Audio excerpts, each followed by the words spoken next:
भवतु सहनौ भुनक्तु सह वीर्यङ्करवावहै तेजस्विनावधीतमस्तु मा विद्विषावहै। ओम शांति शांति शांति। मुक्त संगो नहं वादी दृष्ट्युत्साह समन्वितः सिद्ध सिद्ध्यो निर्विकारः कर्ता सात्विक उच्यते. गीतेतला हा श्लोक आहे. पण हा श्लोक केवळ त्या धर्मशास्त्रात त्या ग्रंथात ठेवण्याचा नाहीये. हा श्लोक जीवनात जगता येऊ शकतो हे ज्यांनी आपल्याला दाखवलं ते एकनाथजी रानडे. आत्ताच आपण विवेक विचार ऐकला. म्हणजे एखादा विचार घ्या आणि सर्वस्व जीवन त्याला अर्पण करून टाका. One life one mission. आपण असं म्हणतो की यत् स्वप्न जागृत सुषुप्तम वैवेत्य नित्यम.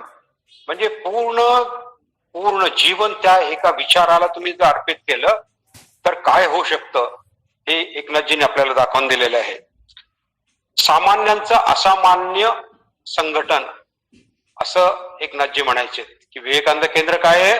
सामान्यांचं असामान्य संघटन आहे. किमटाला सारख्या एखाद्या छोट्या गावातून आलेला मनुष्य त्याचा कन्याकुमारी पर्यंतचा प्रवास हा अद्भुत असा प्रवास आहे. आणि हा प्रवास एकनाथजी रानडेंनी करून दाखवलेला आहे. त्यांचं पूर्ण जीवनच एक ध्यास पर्व होतं. सारं जीवनच विवेकानंदमयम. म्हणजे मी तर नेहमी असं म्हणतो की विवेकानंद शिला स्मारक हे जितकं विवेकानंदांचं आहे तितकंच ते एकनाथजींचंही आहे.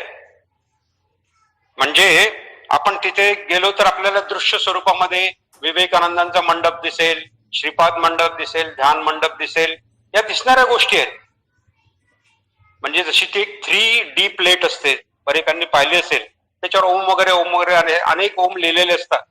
ते दिसत असतात आपल्याला. पण त्या प्लेटमध्ये अजून डीप मध्ये जाऊन पाहिलं, निरखून पाहिलं तर अजून डीप मध्ये आतल्या बाजूला अजून एक मोठा किंवा छोटा ओम अजून असतो. म्हणजे हे शिला स्मारकावरचं एक दृश्य स्वरूप आपण पाहतो. पण तिथल्या दगडावर जर जाऊन पाहिलं तर आपल्याला कदाचित एकनाथजींचं राव कोरलेलं सापडेल. म्हणजे ते राम सेतू बांधताना जसं झालं होतं ना की प्रत्येक दगडावर राम लिहिलेला तुम्हाला सापडेल, तसं ह्या शिला स्मारकाच्या प्रत्येक दगडावर आपल्याला एकनाथजींचं नाव सापडू शकेल. आपल्याला ते डिकोड करावं लागेल, आपल्याला ते शोधावं लागेल. म्हणजे असो आम्ही सुखाने पत्थर पायातील मंदिर उभविणे हेच आमचे शील. ह्या एका संस्कारातून तयार झालेले एकनाथजी, या एकनाथजींचा आज मी माझ्या परीने प्रयत्न करून देणार आहे. यांच्या निवेदित भगवती निवेदितांचं एक पुस्तक आहे, मास्टर ॲज अ सॉ हिम. तसं एकनाथजी मला जे आकलन झालेले आहेत ते आकलन, माझं आकलन मी आज प्रस्तुत करणार आहे. एकनाथजीचं जीवन म्हणजे एखाद्या कॅलिडोस्कोप सारखं आहे. म्हणजे त्याच्यामध्ये इतके पैलू तुम्हाला सापडतील आणि त्या कॅलिडोस्कोप मध्ये पाहताना थोडं जरी तुमचा अँगल बदलला तरी तुम्हाला ते वेगळाच पैलू तिथे दिसतो. माझ्या लायब्ररीमध्ये सेवा साधना हे पुस्तक मी समोरच ठेवलं. जाता येता पुन्हा पुन्हा वाचत असतो आणि वाचताना माझ्या प्रत्येक वेळे नवीन काहीतरी मला मिळत जातं.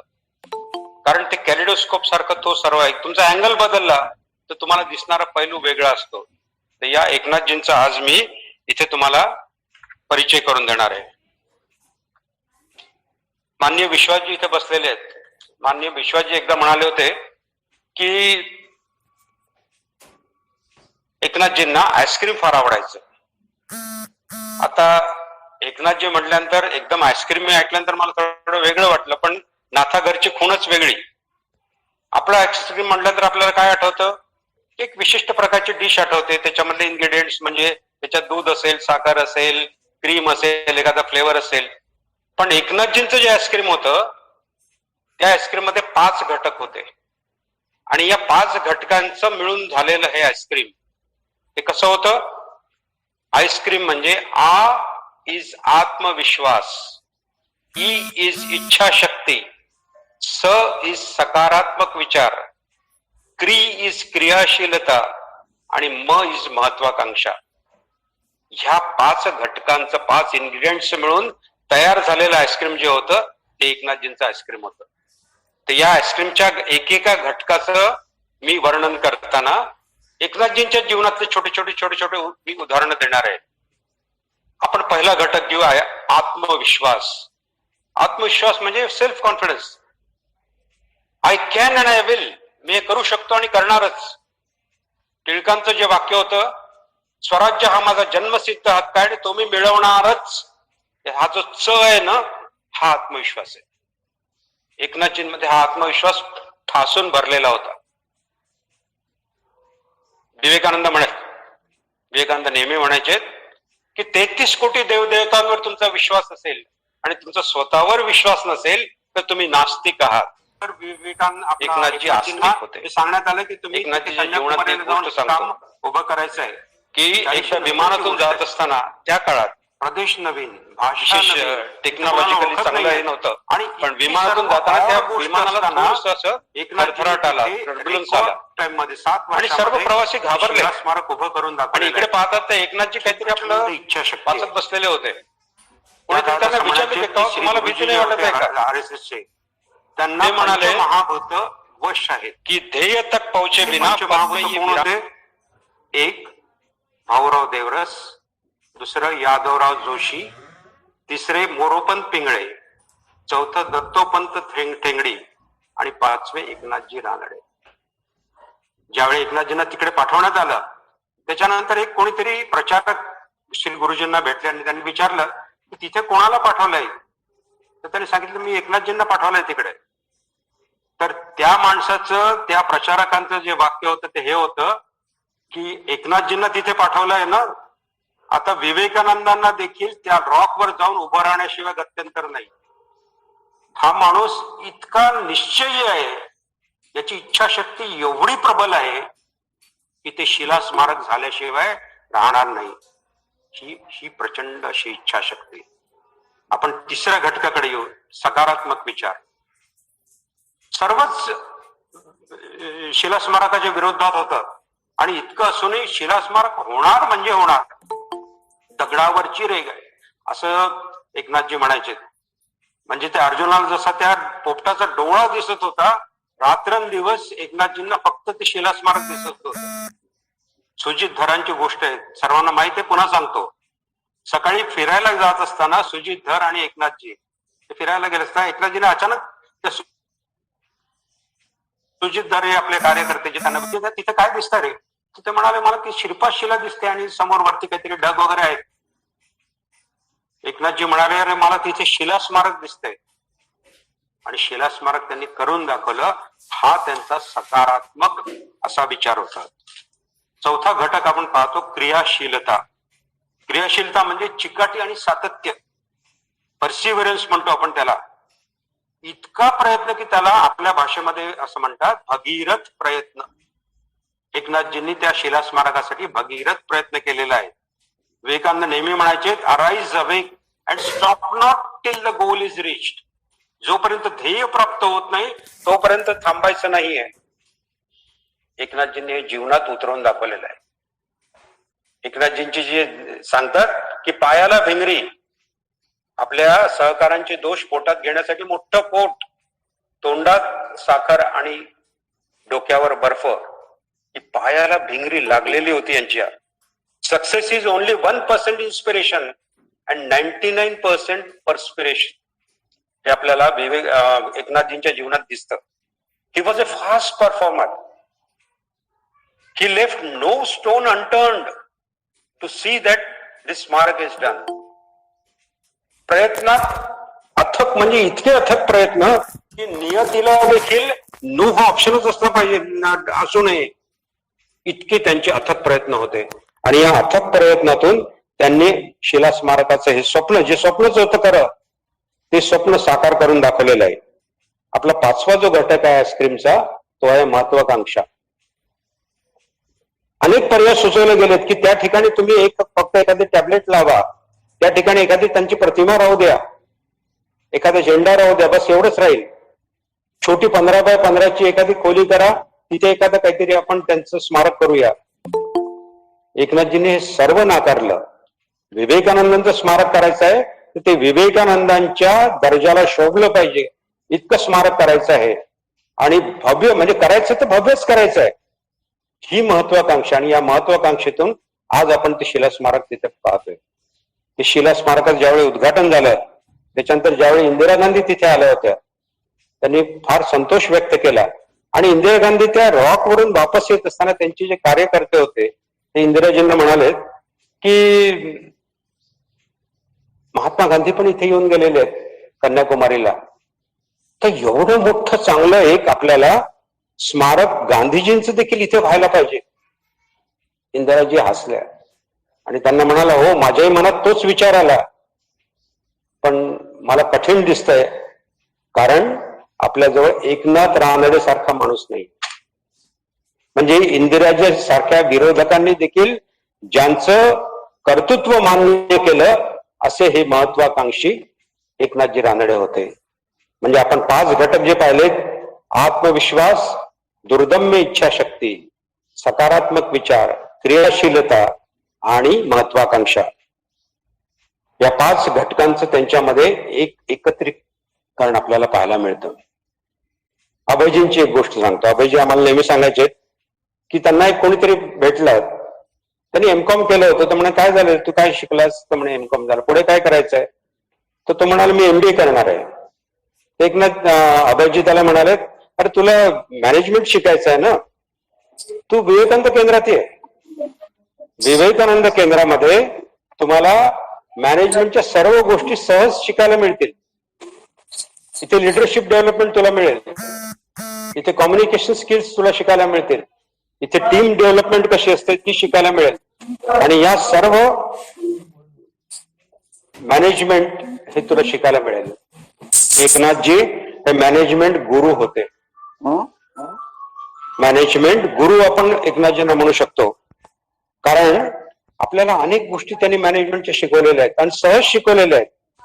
0 एरर प्लॅनिंग कसं करायचं हे एकनाथजींनी शिकवलं. पूर्व नियोजन आणि पूर्ण नियोजन म्हणजे काय हे एकनाथजींनी शिकवलंय. चतुसूत्री जी सांगितली ती ही होती की लोक संपर्क, लोक संग्रह, लोक संस्कार आणि लोक व्यवस्था, ही चतुसूत्री यांनी दाखवली आहे, एकनाथजींनी आपल्याला शिकवली आहे. भान ठेवून योजना आखा आणि बेभान होऊन त्या राबवा, हेही एकनाथजींनी आपल्याला शिकवलेलं आहे. मगाशी मी जे सांगितलं ते तर त्यांनी जगून दाखवलेलं आहे की पायाला भिंगरी, कार्यकर्त्याच्या पायाला भिंगरी, मोठं पोट, तोंडावर साखर आणि डोक्यावर बर्फ, ही छोटे ज्या मॅनेजमेंटच्या गोष्टी आहेत त्या एकनाथजींनी आपल्याला शिकवलेल्या आहेत.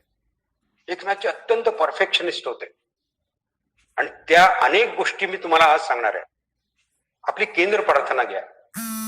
केंद्र प्रार्थनेमध्ये श्रीभा वर्णेकरांसोबत ते त्यांचे सहकारी होते, संस्कृतचे पंडित होते नागपूरचे. तर श्रीभा वर्णेकरांच्या बरोबर बसून जवळपास 6 ते 8 महिने केंद्र प्रार्थना कशी असावी याचा त्यांचा चर्चा चालायची. त्यांना वयम सुपुत्र अमृतस्य नूनम, अमृतस्य नूनम, अमृताचा पुत्र हा शब्द तिथे हवाच होता. जनरली प्रार्थना ज्या लिहिल्या जातात त्या विशिष्ट छंदात लिहिल्या जातात. कॉमन इज अनुष्टुप छंद, जसं आपण रामरक्षाचा छंद जो आहे तो अनुष्टुप छंद आहे. आपली प्रार्थनामध्ये तो छंद आहे, पण त्या छंदात त्या मीटरमध्ये वयम सुपुत्र हे बसत नव्हतं. एकनाथजींनी सांगितलं दुसरा छंद टाका, पण मला हे वाक्य तिथे हवंच आहे. आणि इतकं सर्व खूप चर्चा केल्यानंतर जी परफेक्ट अशी केंद्र प्रार्थना तयार झाली ती ही आहे. गंमत पहा की विवेकानंद केंद्राची प्रार्थना आहे आणि त्याच्यामध्ये विवेकानंद हा शब्दच नाही. त्यांनी ही प्रार्थना पसायदानासारखी वैश्विक प्रार्थना करून ठेवलेली. म्हणजे आज विवेकानंद जरी असते तरी त्यांनी स्वतःहून जी प्रार्थना म्हटली असती ती ही विवेकानंद केंद्राची प्रार्थना आहे. ती इतकी परफेक्ट विवेकानंद केंद्राच्या एकंदर डेकोरमशी जुळणारी अशी परफेक्ट प्रार्थना जी तयार केली गेली ती एकनाथजींनी तयार केलेली आहे. मोदीजींनी एक त्यांचं उदाहरण सांगितलं होतं की मोदीजी काही दिवस त्यांच्या बरोबर होते. दिवसभर एकनाथजी जाऊन यायचे, कामं करून यायचे आणि आल्यानंतर ते बेडवर झोपलेत की अस्वस्थ राहायचे. मोदींनी 1-2 दिवस पाहिलं आणि त्यांना विचारलं की एकनाथ जी क्या बात है, आप बेड पे सो गए क्या, एकदम से तिलमिला जाते हो, नींद ठीक नाही आते. त्यांनी सांगितलं की समोरची ट्यूबलाईट आहे ना ती तिरपी झालेली आहे, एका बाजूने लटकते आहे. मोदीजींनी ती ताबडतोब ती तिथे सरळ केली, त्याच्यानंतर यांना शांत झोप आलेली आहे. म्हणजे एखादी गोष्ट किती परफेक्ट असली पाहिजे, दृष्टी किती परफेक्ट असली पाहिजे, हे मोदीजींनी सांगितलेलं उदाहरण आहे. आपल्या केंद्राचं जे उद्घाटन झालं ते विवेकानंद जयंतीला झालेलं आहे. विवेकानंद जयंती जनरली 12 तारखेला असते, 12 जानेवारी. पण आपल्या केंद्राचं उद्घाटन जे झालंय ते 7 जानेवारीला झालेलं आहे. 7 जानेवारीच का? तिथीनी तो दिवस, विवेकानंदांच्या जन्माचा दिवस जो होता, जयंतीचा दिवस, तो तिथीनी 7 जानेवारीला त्या वर्षी आलेला होता, 1972. आणि म्हणून 7 जानेवारीलाच विवेकानंद केंद्राची स्थापना 1972 मध्ये केल्या गेलेली आहे. अजून एक गोष्ट सांगतो की एकदा एक निमंत्रण पत्रिका छापल्या गेली होती आणि दुसऱ्या दिवशी सकाळी पाठवायच्या होत्या. रात्री उशिरा लक्षात आलं की त्या निमंत्रण पत्रिकेच्या खाली संचालक आणि नगर प्रमुख जे काही नावं असतील त्या नावाची संचित पद तर तीच होती, पण नावांची उलटापालट झालेली होती. खरं म्हणजे हे कोणाच्याच लक्षातही आलं नसतं. आणि ज्यांच्या नावाची उलटापालट झाली ते आपले केंद्र कार्यकर्ते असल्यामुळे त्यांनी काही विशेष माइंड केलं नसतं. पण एकनाथजींनी सांगितलं ह्या पत्रिका बिलकुल बाजूला ठेवा. रात्रीच्या रात्री पुन्हा नवीन पत्रिका छापल्या गेली, पुन्हा नवीन पत्ते टाकले गेलेत आणि सकाळी ते सर्व पत्रिका रवानाही झाल्या. परफेक्शन म्हणजे हे इतकं परफेक्शन. आपण शिलास्मारक पाहिलेलं आहे, तिथला तो पुतळा उभाच का असावा. म्हणजे एक सूचना अशी आली होती, विशेषतः रामकृष्ण मठाकडून आली होती की त्या ठिकाणी विवेकानंदांनी ध्यान केलेलं होतं, त्यामुळे एक ध्यानस्थ असा त्यांचा पुतळा असला पाहिजे. एकनाथजींनी सांगितलं नाही, मला पुतळा जो पाहिजे तो उभाच पाहिजे. कारण विवेकानंद काय म्हणाले होते, arise awake and stop not till the goal is reached. पुतळा जो होईल तो उभाच पुतळा होईल. त्या पुतळ्याचे त्यावेळी 2 पुतळे तयार केले गेले होते आणि त्यापैकी हाच पुतळा का बसवला गेला त्याच्याही मागे एक कारण आहे. म्हणजे त्यांची इच्छा अशी होती की जो पुतळा तिथे त्या चबुतऱ्यावर बसवल्यानंतर विवेकानंद जसं त्या पार्वतीच्या पावलांकडे पाहतायत, त्या श्रीपादांकडे पाहतायत, असं ते जाणवलं पाहिजे. आणि दुसरा जो पुतळा होता त्याच्यात तो अँगल साधत नव्हता आणि त्यामुळे हा जो पुतळा आज आपण पाहतो हाच पुतळा त्या 2 पुतळ्यांपैकी बसवला गेलेला होता. ज्या दिवशी दुसऱ्या दिवशी उद्घाटन होणार होतं ते उद्घाटन होत असताना सकाळी उद्घाटन आणि रात्री स्मारकावर गेल्यानंतर त्यांच्या लक्षात आलं की 2 मोठे हत्ती जे त्याच्या सुरुवातीलाच त्या पायऱ्यांचे तिथे बसवायचे होते ते हत्ती कुठेतरी बाजूलाच ठेवले गेलेले आहेत आणि ते बसवले गेलेले नाही आहेत. दुसऱ्या दिवशी सकाळी उद्घाटन, आदल्या दिवशी ते हत्ती बसवलेले गेलेले नाही. त्यांनी सांगितलं आज रात्री आपली जी शेवटची मीटिंग आहे, शेवटच्या कामावर शेवटचा हात फिरवण्याची मीटिंग आहे, त्यांनी ती त्या रॉकवर घेतली. रात्री मीटिंग 2 वाजेपर्यंत चालली आणि तोपर्यंत त्यांनी सांगितलं की हे इथे हत्ती बसवल्याशिवाय आपण इथून जायचं नाही. आणि ते 2 हत्ती रातोरात तिथे बसवल्या गेले. यांची मीटिंग संपली, हत्ती बसवल्या गेल्यात हे पाहिलं गेलं, खात्री केल्या गेली आणि त्याच्यानंतरच ते सर्व केंद्रामध्ये वापस आलेले आहेत. दुसऱ्या दिवशी पुन्हा म्हणजे लोकांना माहिती नसतं झालं की इथे हत्ती बसवायचे होते, पण गोष्ट परफेक्ट म्हणजे परफेक्ट. त्यांची जी बॅग राहायची शबनम बॅग सारखी, त्याच्यामध्ये प्रत्येक गोष्ट जिथल्या तिथे राहायची. डायरी ही उजव्या बाजूला राहणार म्हणजे उजव्याच बाजूला, पेन डाव्या बाजूला म्हणजे पाणी डाव्या बाजूलाच राहणार. नुसतं त्याच्यात हात घातला आणि तिथून ती गोष्ट काढली तरी तुम्हाला तीच गोष्ट मिळेल, इतकं त्यांचं परफेक्शन त्यावेळी होतं. या उद्घाटनाच्या दुसऱ्या दिवशी त्यांनी त्यांचे हिशोब, पूर्ण 7 वर्षाचे हिशोब लिहून तयार होते, इतकं त्यांचं परफेक्शन. तर विवेकानंद एकनाथजी रानडे हे इतके परफेक्शनिस्ट होते, त्यांच्यापासून शिकण्यासारख्या या गोष्टी आहेत. त्याच्यानंतर ते उत्कृष्ट संघटक होते, अजात शत्रू होते आणि जगन्मित्र होते. हे 3 वेगवेगळे ऍट्रिब्यूट्स आहेत. उत्कृष्ट संघटक असू शकतो पण तो जगन्मित्र असेल असंही नाही, किंवा तो अजात शत्रू असेल. म्हणजे एवढे इमर्जन्सी आली पण एकनाथजी नाटक झालेलं नाहीये. अजात शत्रू, म्हणजे त्यांची विचारधारा कोणतीही असो, प्रत्येकाशी त्यांचे इतके सलोख्याचे आणि चांगले संबंध की माणूसही सोडायचा नाही. आपलं विचार तर सोडायचाच नाही, पण समोरचा माणूसही सोडायचा नाही. वेळ प्रसंगी त्यांचं एक असं तत्व राहायचं की समोरून नकार घ्यायचा नाही. नकार येतोय अशी प्रश्न वाटायला लागलं तर तुम्ही तुमचा समज तिथे थोडा अलीकडेच थांबवायला पाहिजे. नकार यायलाच नको. हे त्या अंगदासारखं झालं. अंगदाची गोष्ट माहिती आहे, अगदी थोडक्यात सांगतो की अंगद रामाचं काय सामर्थ्य हे दाखवायला अंगदाला पाठवण्यात आलं तिथे शिष्टाई करायला. अंगद म्हणाला की मी आलोय, मी साधा दूत आहे त्याचा, पण मी इथे पाय ठेवतो तुमच्या राज्यसभेमध्ये आणि माझा पाय जर कोणी उचलून दाखवला तर पहा, नाही उचलू शकणार कोणी. मोठे मोठे मल्ल आलेत, मोठे मोठे वीर आलेत, कोणीही त्याचा पाय उचलू शकला नाही. मग शेवटी स्वतः रावण उठला आणि रावण उठल्याबरोबर त्याच्या लक्षात आलं की नाही, रावणाची ही क्षमता आहे, फार महापराक्रमी आहे तो, पाय तर काय माझा सहज उचलेल. आणि मग या अंगदाने म्हटलं की माझे पाय काय पकडतोस रावणा, पाय पकडायचे असतील तर माझ्या स्वामीचे पकड, रामाचे पकड. आणि असं म्हणून तिथून पाय काढून घेतला आणि वापस आला. याला अंगद शिष्टाई म्हणतात. ही जी चाणक्य नीती असते, ही जी अंगदाची शिष्टाई असते, ही एकनाथजींनी बरोबर आत्मसात केलेली होती. म्हणजे विचारही सोडायचा नाही, माणूसही सोडायचा नाही. एकदा एका उद्योगपतीकडे ते गेले होते आणि त्यांनी सांगितलं की बा मला काही थोडी देणगीची आपल्याकडून अपेक्षा आहे.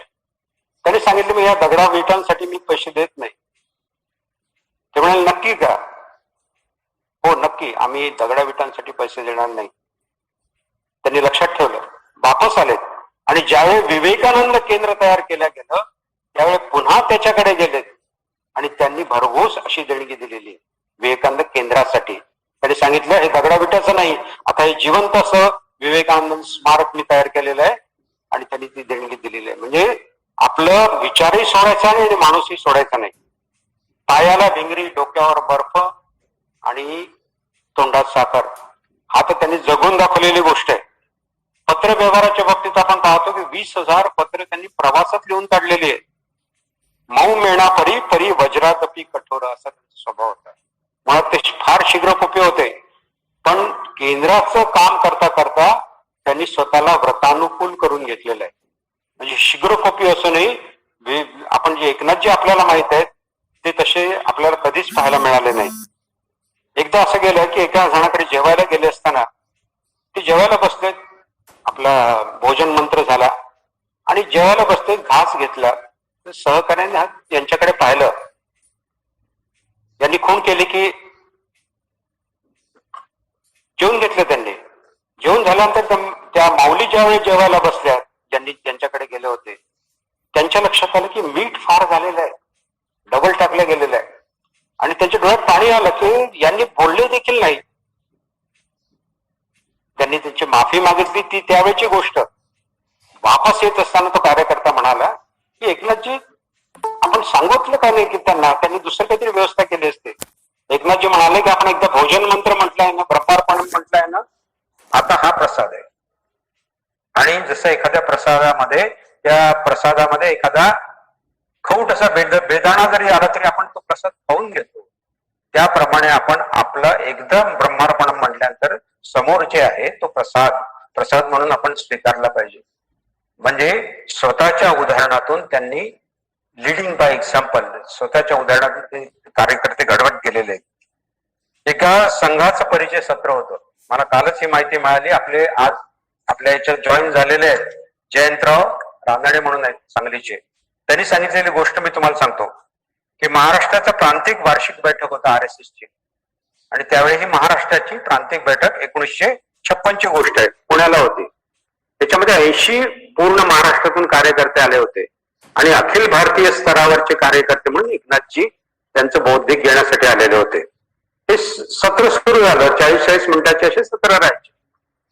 एकनाथजीने आले, म्हणाले की आपण असं करूया, आपण एकमेकांचा छान परिचय करून घेऊ.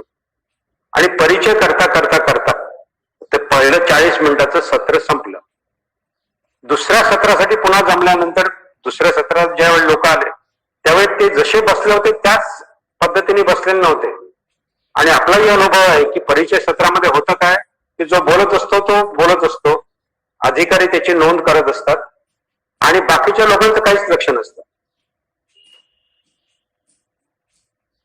ज्यावेळी दुसरं सत्र सुरू झालं त्यावेळी म्हणजे पहिलं सत्र असंच गेलं, त्यांना वाटलं की इतके अखिल भारतीय स्तरावरचे अधिकारी आलेले आहेत आणि आपल्याला काही विशेष मिळालं नाही बा याच्यातून, दुसऱ्या तरी सत्रात आपल्याला काही मिळेल का असं त्यांचा सर्व कार्यकर्त्यांची अपेक्षा होती. दुसरं सत्रही सुरू झालं, काही लोकांचा परिचय राहिला होता म्हणून पुन्हा तो देण्यात आला.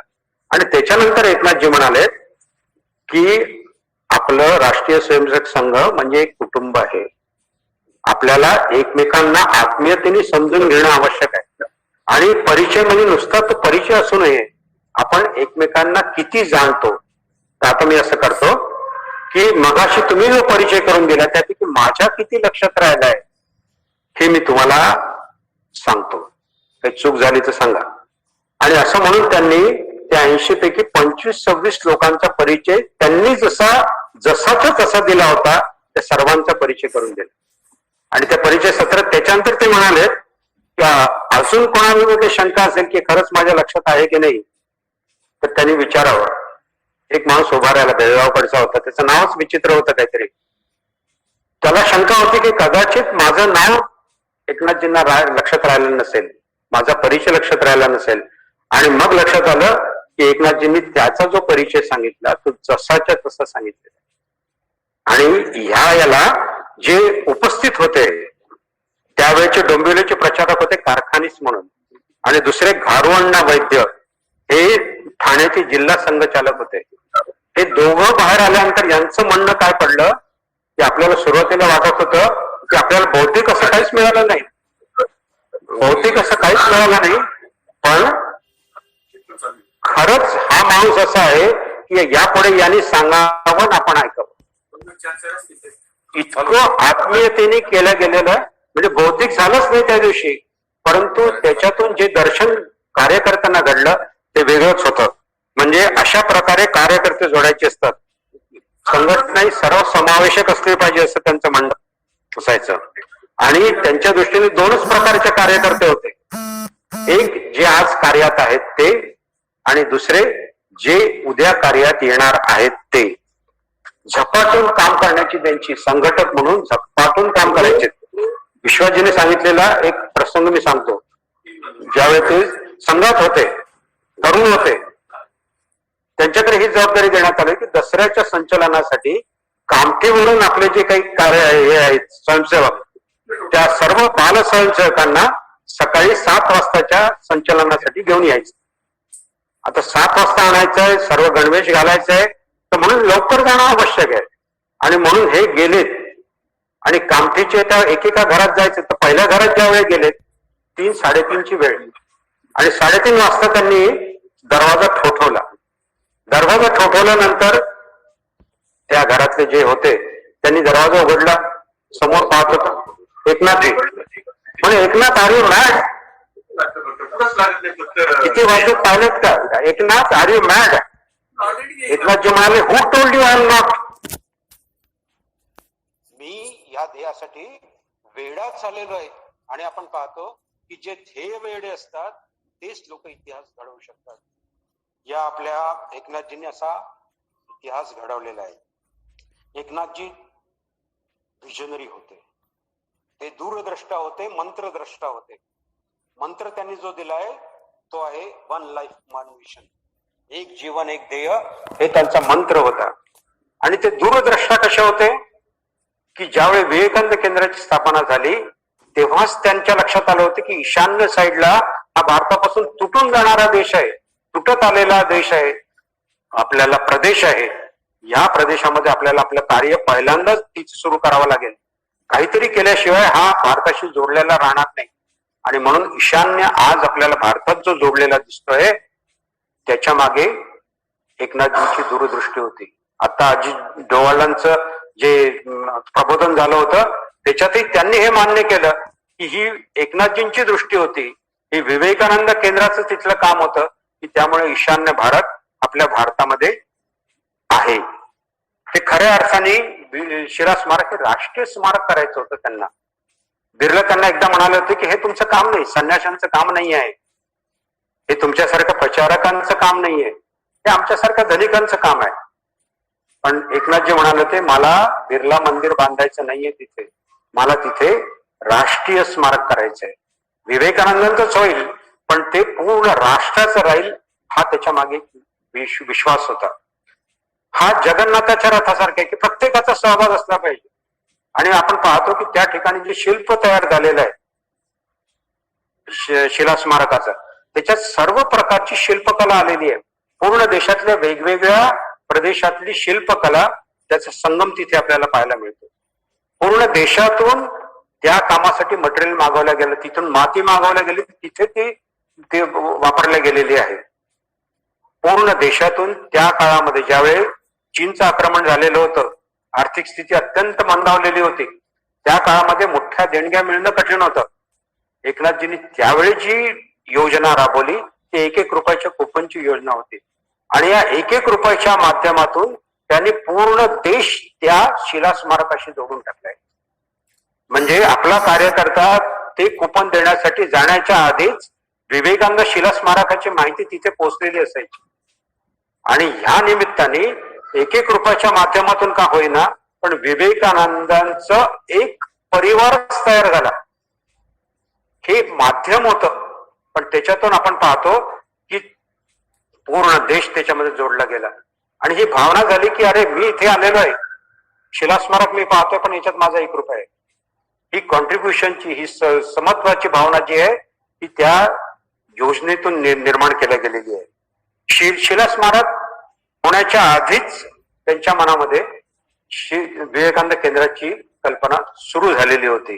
म्हणजे व्हॉट नेक्स्ट, जो कर्मयोगी असतो ना तो नेहमी हाच विचार करतो की आता पुढे काय. असं होऊ शकलं असतं की शिला स्मारक केलं आणि झालं हे पुरेच झालं, असं झालेलं नाहीये.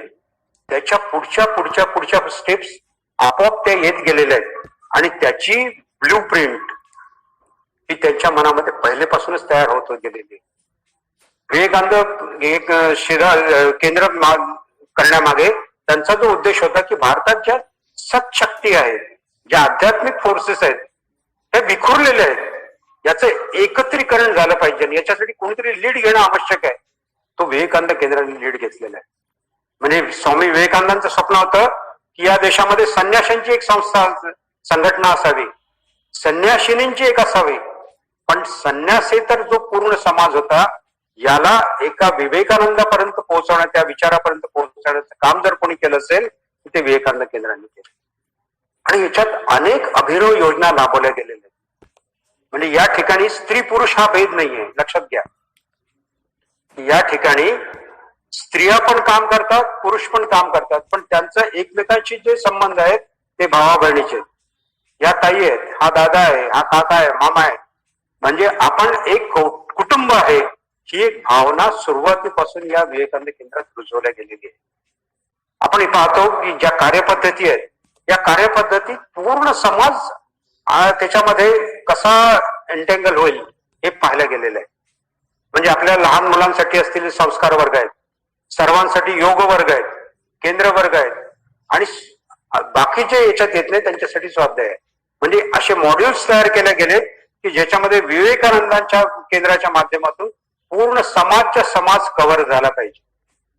इतकंच नव्हे तर एकनाथजींनी तिथे यज्ञ कल्पना राबवलेली आहे. म्हणजे आपले जे जीवनव्रती असतात त्या जीवनव्रतींच्या परिपोषणासाठी त्यांनी एक जी राबवली ती होती परिपोषक योजना. म्हणजे हे समाजाचं दायित्व आहे, समाजालाही त्याच्या दायित्वाचा बोध असला पाहिजे आणि यांचं देखील योगक्षेम व्यवस्थित पाहायला गेला पाहिजे जीवनव्रतींचा. आणि याच्यासाठी त्यांनी परिपोषक योजना राबवलेली आहे. अशा अनेक रचना विवेकानंद केंद्रामध्ये त्यांनी केलेल्या आहेत. आणि याच्या मागे ही त्यांची दूरदृष्टी होती. He was a big missionary, big visionary. Eknathji निष्काम कर्मयोगी होते. योगात जे सांगितलेलं योग कर्मसु कौशलम मुक्त संगो नाम हे त्यांनी जगून दाखवलेला गीतेतला हा श्लोक योग कर्मसु कौशलम हे त्यांच्या जीवनाचं ध्येय होतं. आपण म्हणतो अतो दीपो भव, म्हणजे तूच तो दीप हो. बुद्धांनी त्या याला सांगितलं आनंदाने विचारलं की आता तुम्ही जाणार, तुमचं महानिर्वाण होणार, आम्हाला प्रकाश कोण दाखवणार? त्यावेळी ते म्हणतात अत दीपो भव, तू स्वतःचा दीप हो. तुझ्यामध्ये त्या सर्व क्षमता आहेत, तू स्वतःचा दीप झाला पाहिजे. एकनाथजींनी केंद्र प्रार्थना आणि सेवा साधना जगून दाखवलेलं आहे. त्यांच्या जीवनात या दोन गोष्टी परिपूर्णतेने ते जगलेले आहेत. आपण म्हणतो he led by example, leading by example. आपल्या आचरणातून समोरची पिढी घडवणं हे एकनाथजींनी करून दाखवलेलं आहे. आणि त्यांचा निष्काम कर्मयोग म्हणजे किती? ज्यावेळी शिला स्मारक बांधलं जात होतं, एका छोट्याशा झोपडीसारख्या एका छोट्या टपरीमध्ये, एका छोट्या गावात, एखाद्या छोट्या खोलीत राहायचे. ते म्हटलं असतं ते स्वतःसाठी 7 वर्षाचं काम होतं. एक चांगली व्यवस्था ते करू शकले असते, पण एका छोट्या ठिकाणी राहून, एका याच्यात राहून त्यांनी ते काम केलेलं आहे. शिला स्मारकावर 5-5 हजार देणाऱ्यांचे नाव आहेत. एकनाथजींचं नाव कुठेच नाहीये. त्यांनी एक कटाक्षाने त्यांचं नाव तिथे येऊ दिलेलं नाहीये. ते गेले तेव्हा, एकनाथजी ज्यावेळी गेले त्यावेळी पूर्ण देशभर थोडी शोधाशोध झाली की एकनाथजींचा फोटो कोणाजवळ आहे का रे बाबा, म्हणजे एखाद्या कॉमन फोटो मधला एखादा असेल तर पाठवा, लवकर पाठवा, आपल्याला पेपर्स मध्ये त्यांच्या निधनाची बातमी द्यायची. म्हणजे गेले त्यावेळी केंद्रामध्ये एकनाथजींचा फोटो देखील शोधाशोध करावी लागलेली आहे. ते गेल्यानंतर त्यांचं ज्यावेळी ते देह ठेवलेला होता आणि तिथे गीतेचे काही श्लोकाचं ते रेकॉर्ड चालू होते. संघाचे एक प्रचारक आलेत आणि आल्यानंतर त्यांनी त्यांचं दर्शन घेतलं आणि ते म्हणाले की हे जे ऐकू येत आहे ना गीतेचे श्लोक, ही थिअरी आहे, इथे जे आहे हे प्रॅक्टिकल आहे. एकनाथजी हे प्रॅक्टिकल कर्मयोग जगलेले आहे.